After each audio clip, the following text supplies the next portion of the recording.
Hello guys and welcome to a new brand video. In today's tutorial, I'm going to show you how to refund a guest on Airbnb.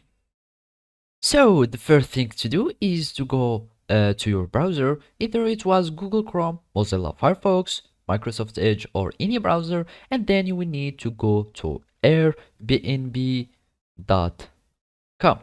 So after you click on it, you will be taken or redirected to the Airbnb website, and then you will need to create an account. So basically you will need just to click on this icon here at the corner. You click on it, and of course you are going to click on sign up, and after that you can either sign up with your phone number, or you can sign up with these alternative accounts, either Facebook, Google, Apple accounts, or your email.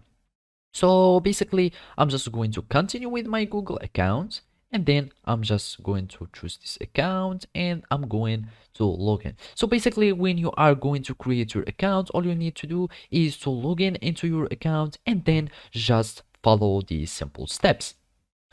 So after you log into your account, all you need to do is to go to the manage listing here. After clicking on your account picture or profile, you go to manage listing, and then you will choose your listing.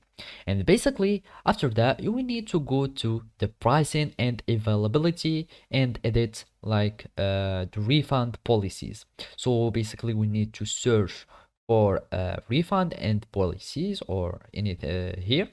So basically those are the policy. So in the cancellation policy is the refund thing. So now we go to edit, and here you can choose any refund policy that you want. So either it will be strict or firm or refundable. So basically we need to read all the informations about all the refunds policies, and then after you choose anything, just click on save, and then the refund process will be automatic with the application or the Airbnb website. So basically when someone will cancel the reservation, it depends on the policy that you have choose. So basically then you will click save, and then the guest will be able to refund their money. So basically that's it. Thank you for watching and see you next time.